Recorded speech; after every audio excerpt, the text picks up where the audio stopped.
We're joined today by Shirley Rayner. She is an artist. She is a painter, part of the Harte Trail Studio Art Tour.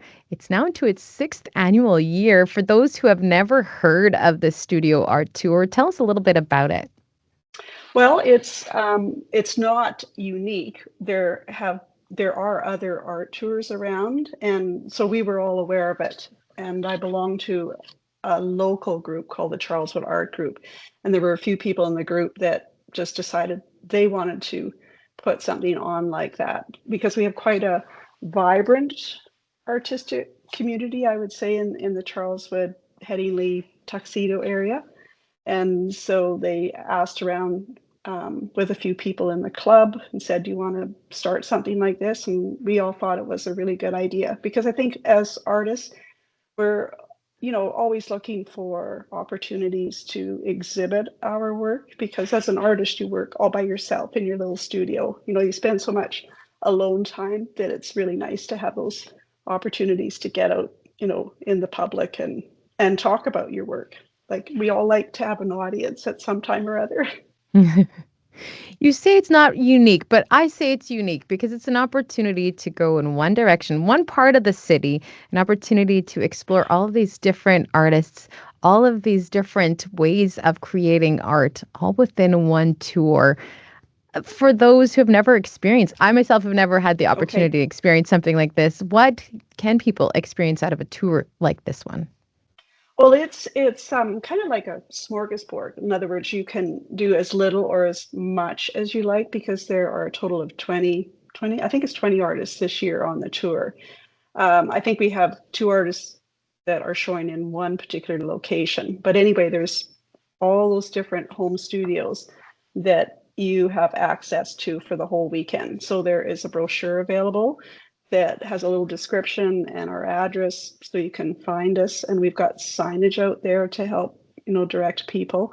But it's really a nice thing to do with friends, like gather up some friends and say, well, let's just go on a tour. And you can decide your own route, whether you want to, try and just do a little cluster of artists in one particular area if you haven't got, 2 full days, or you can go and try and see as many artists as you can fit in the time that you have.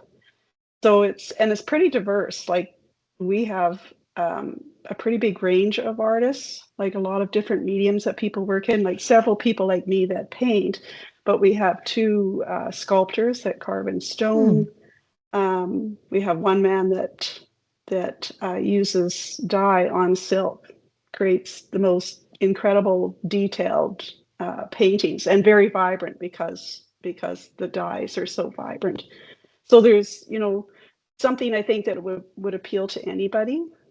And we've certainly never had anybody come and not be sort of wowed by the work that everybody does. And the really unique thing I think about this kind of experience is you get to talk to the artist. And that's something that both sides really like the people like it and we really like it too. Like I don't think I've ever come across an artist that doesn't enjoy talking about their work. So So what is your favorite thing about this tour, being one of the artists and a painter and having that opportunity to interact with the public? I think it's the interaction with the public that I enjoy most. I'm one of those people that like whatever thing I've ever been involved in, I'm very passionate about. So, and I've always really liked to talk to people about, like the process, what motivates you to paint. I like talking about the actual mediums that we work in. Like I work in several different mediums, so I'm always happy to talk to people. And we get a number of people that come and they genuinely are interested in talking about that in detail because I find some of them are maybe older people and they're looking to get into art making, like it's something that they always thought would be fun to do. So I get a lot of those people asking questions, asking if you teach, that kind of thing. So yeah, I think that's my favorite part. Speaking of you and your art, how did you get into art? And tell us a little bit more about your art. Well, I would say at heart, I've always been an artist. Like I started at 5, and I think all children do paint or draw when they're little, but I just carried on. So when I was a kid, like I drew, I would say every day. And when the comics came, we used to call them funnies when I was a kid. And I just was so anxious to get these funnies because I would always try and copy the funnies just to improve. So I think I have just a hunger for learning because I've done that with other things in my life, but art was always, I would say, number one. And so then, through a few different careers, I didn't paint, but I did other creative activities. Like I think it's just the kind of person I am. And so I took it up really seriously about 15 years ago when when I was sort of finished. I did piano studies very seriously. So after I got my teacher's diploma, then I thought, okay, now it's time for art. And then, devoted my time solely to art. So, and I've You taken a said ton of courses. and you said you use various mediums. Share a little bit more about what kind of art people can expect out of you and what kind of paintings. Well, I'm probably somewhat unique on the tour. I paint everything and paint almost with every medium because, like most artists, a lot of us started with watercolor, and then I moved on to acrylic, and then I moved on to soft pastel, which is probably what I'm known for. I've won several awards here in the city for my pastel work. And then I really got interested in what we call plein air painting, which is basically painting on location. So, you go out somewhere, like I do it on my travels, I do it in the city with other people. Um, and that made me decide, okay, I have to paint in oil because all the plein air painters that I was sort of aware used oil paint. So then I picked up oil paint as a medium. So I still paint in all those mediums. And I also paint different subject matter. Like I think my first love is landscape, Mm. which I do quite a bit of, but I also like the figure. And I got into still life when the pandemic hit. All of a sudden the whole world sort of opened up in terms of instruction. So I sort of took online courses one after the other, and we did a lot of still life painting. So I came to sort of enjoy still life painting too. So and my studio kind of has everything in it. Something definitely worth checking out. Now, this tour is taking place September 21st and 22nd. That's this coming weekend. For Yes. people who want to check it out, this is free, correct? And it's open Yes, to it is. everybody to check out. Yes, it is. Yes. And if you haven't yet picked up a brochure, we have them sort of scattered throughout many different businesses, primarily in the area that we're showing, but in other places like Polo Park.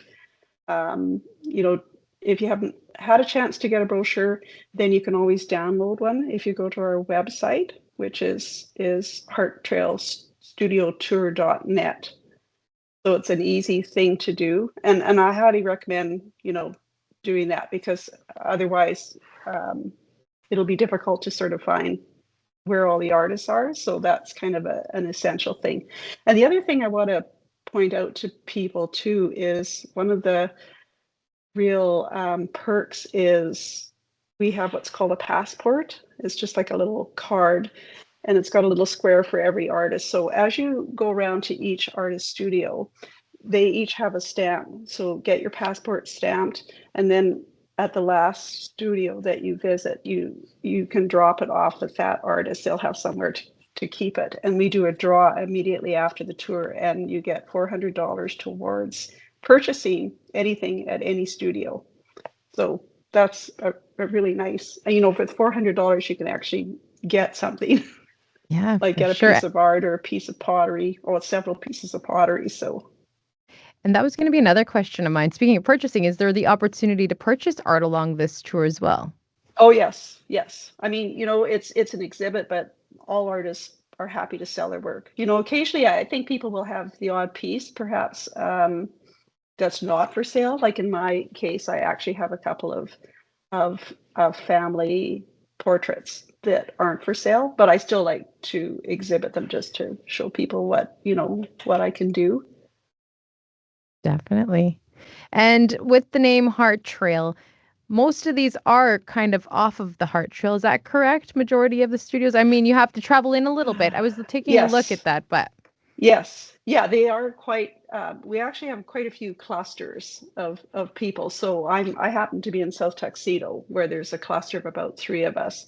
But then Charleswood is by far the largest group of artists, and yeah, many of them are very close to the Heart Trail, which is, I guess, why we chose that. It was just I guess because if you live in Charleswood or the immediate surrounding areas like where I am, the Hart Trail is very well known. Like, most of us use the Hart Trail. So while you're yeah. at it, on the art tour, maybe take a stop at the Heart Trail as well.